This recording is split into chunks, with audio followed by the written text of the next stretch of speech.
All right, so today we're going to talk about evaluating exponential functions. So we have a rule right here that we're just going to use interchangeably from exponential and logarithmic form. So they go both ways. So if you have the logarithmic form, you go here. So what a lot of kids like to think about is switching their x and y and getting rid of the log. It's not really how it works, but it's a way to remember it. Switch your x and y and get rid of your log. ln's the same. Remember the b base is e. So switch your x and y and get rid of the ln. So all we're going to practice first is how to rewrite these, and you just need to match them up. Like b is 2, so over here, the 2 would be first, to a power of x. In the x spot is a 5, so I'm going to put the 5 in the x spot. And then this is y, and y is right here, and here's my y, 32. And right now, since we're just practicing rewriting, it should make a true statement. 2 to the 5th is 32. All right, so you're matching them up. The little b goes first, so that's the base. X is second, which is on the right side of the equal sign, and then equals the y spot. So go ahead and pause the video. Oh, wait. And then remember the logarithm. If nothing's written there, your b is a 10. So go ahead and pause the video and try 3 and 4 on your own. Right, so hopefully you pause the video and you wrote it as 10 to the first equals 10, and then you wrote this 3 to the third equals 27. Now we're going to rewrite these in logarithmic form. So we're going to take this side and we're going to put it here. So it's log, and then you have to write a little b, which is your base right there. So this is a 2 for us. And then I put my y value, which is on the right side of the equal sign, equals your x, which was your exponent. All right, so we're just switching back and forth. So it's log little base of y. So my base is this one right here. Y is on the right side of the equal sign. So it's going to be a 464. And then your x goes on the right side now. So pause it and try to do number 3 on your own. Okay, hopefully you paused it, and then you wrote down log base 2 of 1/4 equals -2. So what we're going to do is we're going to set these, pretend these equal x. They don't really equal x, but pretend they equal x so we can rewrite them.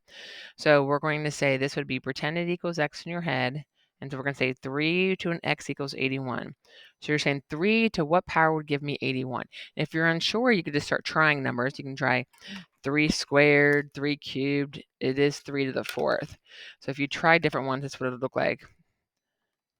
3 to a power of 3, nope. And so the answer is 4. See how 4 gives you 81? So this equals 4. So this is saying 1/2 to what power gives me 8.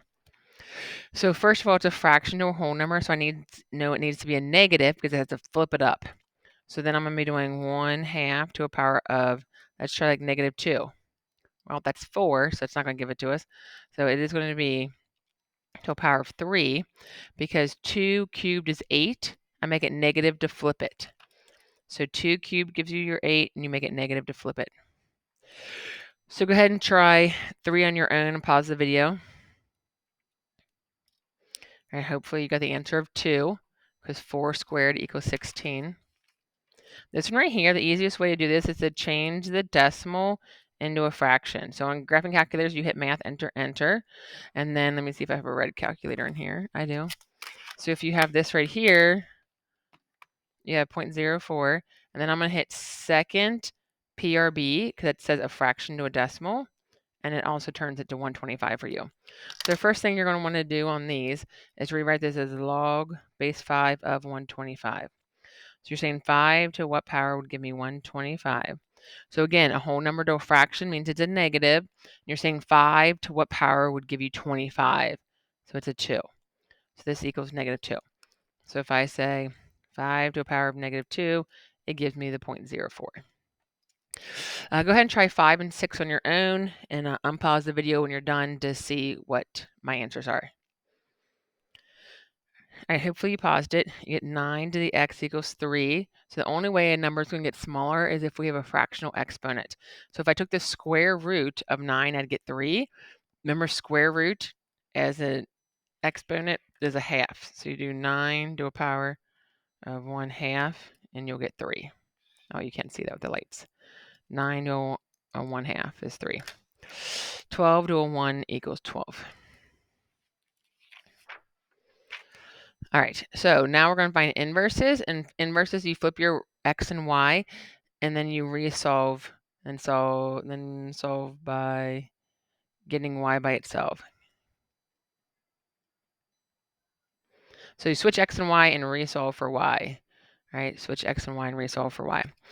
So if you graphed this, just going to throw this out here. Here's the line y equals x. And if I graphed an exponential like this, its inverse looks like this. It should look like it reflected over the line. And this is what a log looks like, remember? And this is what like a 2 to the x looks like. So these are inverses of each other. So switch your x and y. So log 3 y equals x. And now we're doing the rewriting rule. Get rid of your log, switch your x and y. Okay, remember there's an imaginary e down here. So I'm going to switch my x and y, imaginary e, switch x and y, and get rid of the ln.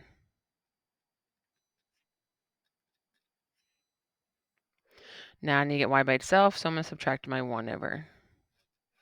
So that's the inverse. And usually remember we write inverses like this. So we'll say if this is f of x equals ln of x plus 1, then the inverse would equal e to the x minus 1. That means inverses of each other. So go ahead and pause the video and try 3 and 4 on your own, and then come back to see if you were right.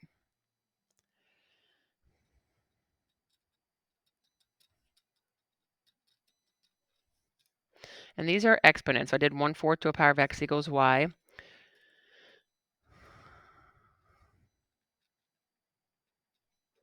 So y equals e to the x plus 2. So that's the inverse right there.